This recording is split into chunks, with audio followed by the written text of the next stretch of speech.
Hey there guys, it is Frank here from the How To Review crew, and this is actually going to be my first upload as a reviewer or a how-to.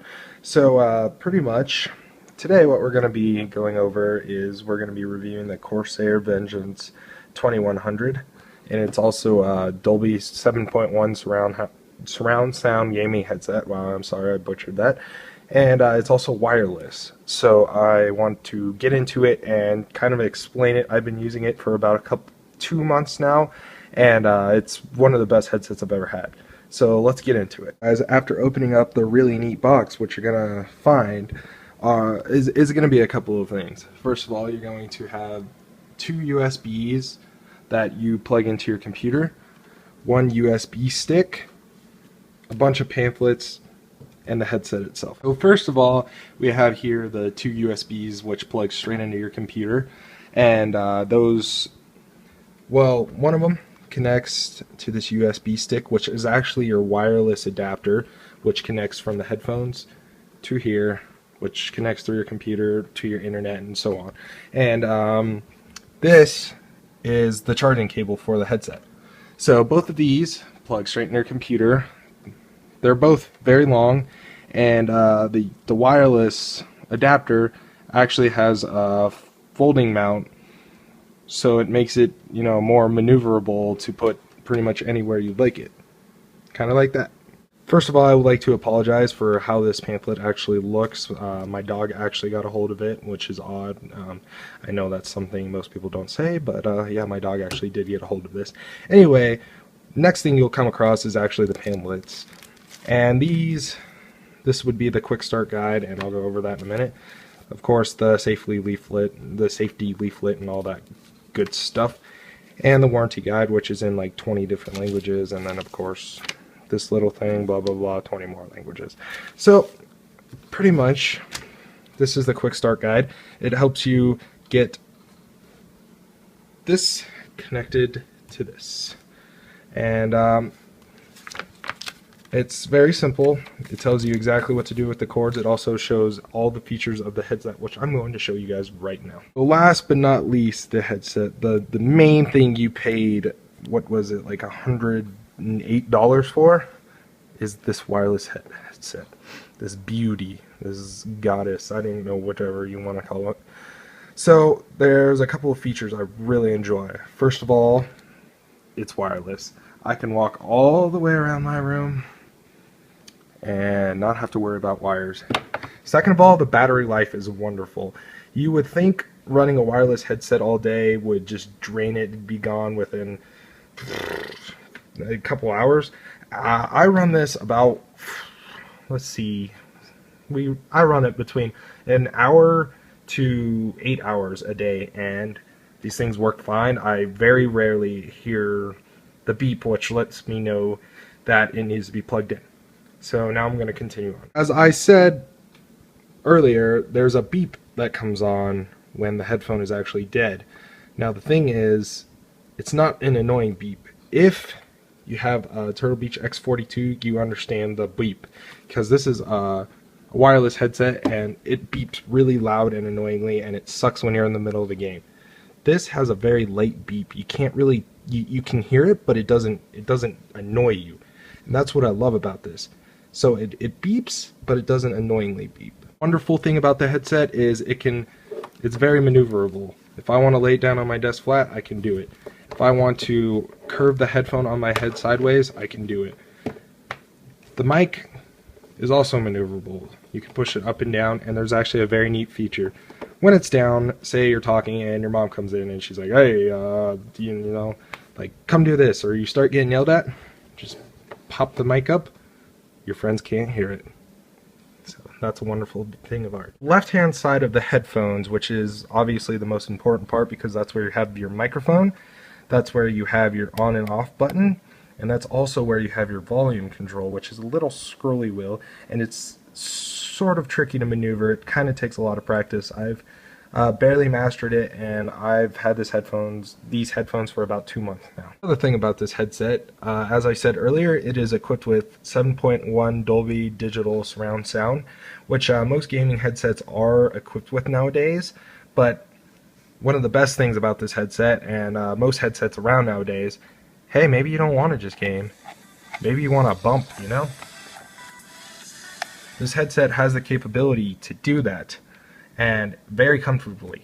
It doesn't loudly, annoyingly cut out, or it doesn't shake your eardrums if that annoys you, but it sure as hell packs a punch. The thing about this headset is the comfortability.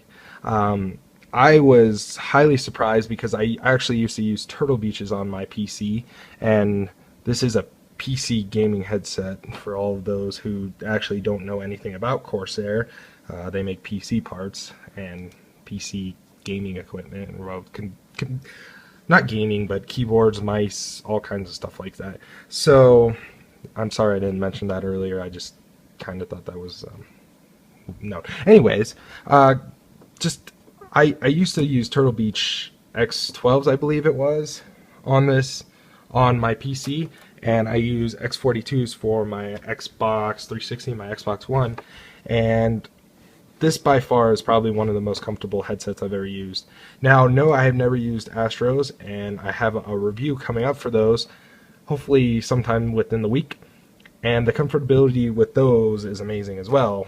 But since I have not personally used those, this is probably the most comfortable headset I've ever used. It comes with two nice, soft, I don't know what kind of material this is, but it's nice and soft. Like, this is soft. As you can see on the Turtle Beach, this is more of a rougher kind of material, and this is nice and soft. Now, also on the inside, there's a soft material too. It feels like a soft cloth, kind of. The best way I could put it is like a nice soft towel. And for the cup, I have a perfect example. If you can tell, this blanket is really, really soft. That's exactly what this headset feels like. So there is another example for that.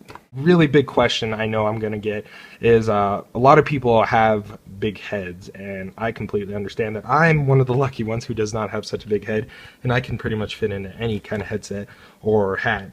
But another reviewer on this channel who you guys may meet later on, if you're watching this in the future, yeah, I'm sorry. But you may meet him later on. He has a much bigger head than I do, and he needs a bigger headset. And when he put this on, he was amazed. The headset, I need to get a tripod. The headset actually extends from right here on both sides, and it goes up about what is that? Like 4 notches, and just look how wide that is. I mean, you have to have an awfully big head to fit in there. So if you do happen to fall in the category of having a big head, you sure can fit into this comfortably. Another big pro with this headset that I would like to point out is, even though the mic seems straight, it actually has a bit of maneuverability where you can curve it just a little bit. There's a bit of force kind of holding it back, but you can do it and your headset will not break. So I'd like to point that out. With the pros, there's also cons, which I think you guys should know before you go out and purchase a $108 headset or however much it's running nowadays.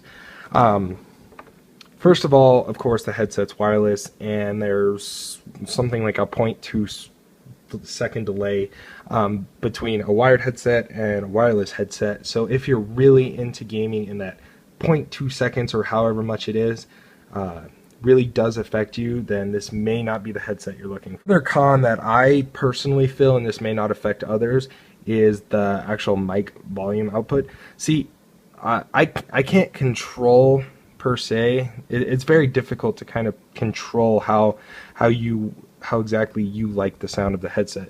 Rather than with the Turtle Beach or Astros with the Mix amp, you can kind of control exactly how loud you want it to be. This, you never really know what's up or what's down because it's unlimited.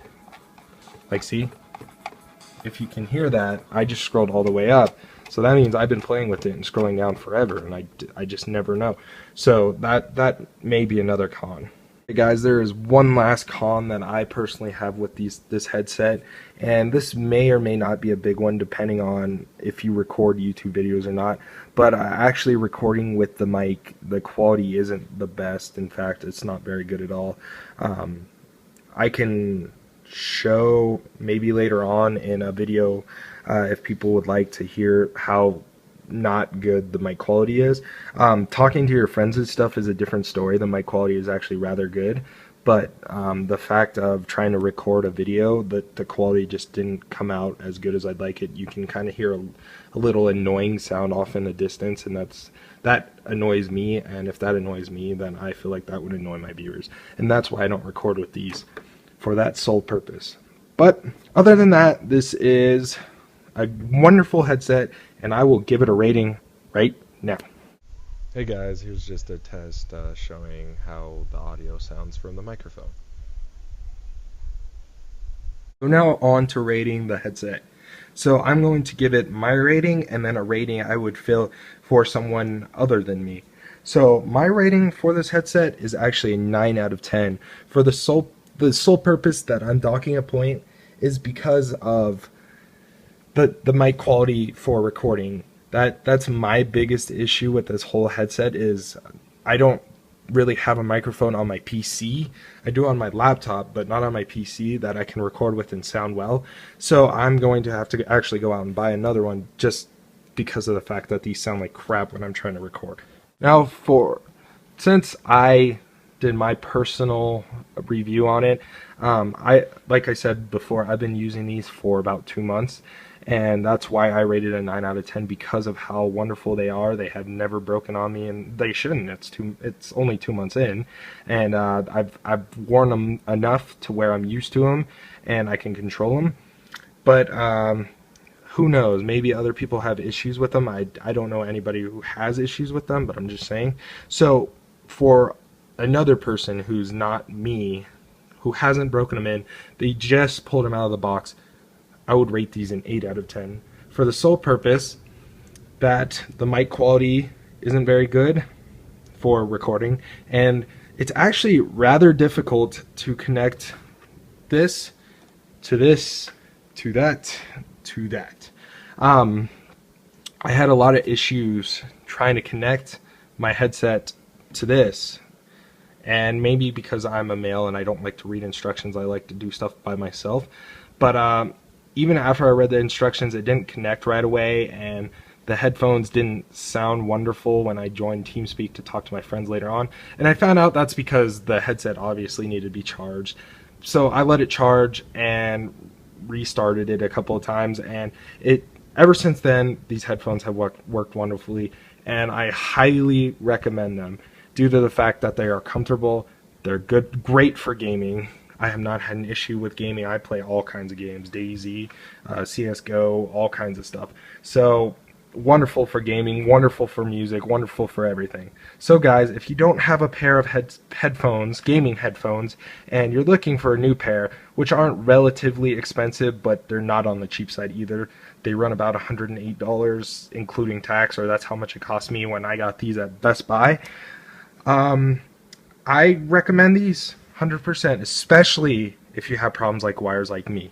I hate wires. They always wind up. They always break. I've broken 2 or 3 Turtle Beaches. I've broken like 4 Razer headsets, all because of the wires just winding up on me. And yeah, so wireless headset is the way to go for me. And if it's the way to go for you, Corsair Vengeance 2100 is the way to go for you too.